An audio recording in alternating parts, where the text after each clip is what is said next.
Untuk mengetahui informasi terkini terkait tenggelamnya kapal yang membawa belasan penumpang di Kabupaten Kepulauan Mentawai, kita akan bergabung dengan jurnalis NTV. Sudah ada Mardi Rosa Tanjung yang akan melaporkan dari lokasi. Mardi, selamat pagi. Bagaimana informasi terkini terkait dengan pencarian 11 penumpang yang masih dinyatakan hilang? Apakah sudah ada perkembangan sejauh ini? Ya, baik, Priti dan pemirsa dimanapun berada. Saat ini proses pencarian korban kapal terbalik atau tenggelam di perairan Kepulauan Mentawai masih terus dilakukan. Upaya pencarian ini sudah mengerahkan 2 unit kapal SAR. Yang pertama kapal RIP, yang kedua kapal yang berukuran besar. Jadi operasi pencarian dilakukan sejak dilaporkan ke Basarnas hingga saat ini. Meskipun cuaca memang agak buruk, namun petugas SAR gabungan terus melakukan upaya pencarian. Di saat tadi malam, pencarian terus dilakukan dengan menggunakan senter juga, penerangan laut. Namun hingga saat ini belum membuahkan hasil. Demikian, Priti. Tapi informasi yang Anda himpun, apakah memang nahkoda kapal tidak mengetahui adanya cuaca buruk sepanjang perjalanan? Ya, betul saja. Memang cuaca di Kabupaten Kepulauan Mentawai ini sebentar-sebentar berubah ya. Jadi meskipun saat diprediksi oleh pihak terkait bagus, namun bisa saja berubah sewaktu-waktu.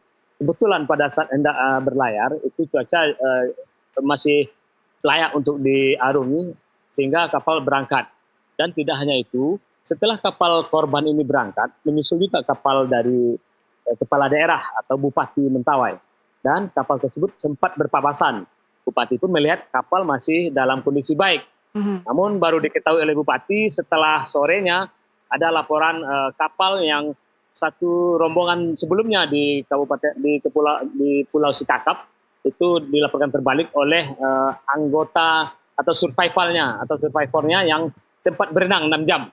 Hingga baru diketahui kapalnya terbalik. Dan untuk 11 orang lainnya terakhir diketahui masih berusaha untuk bertahan di kapal.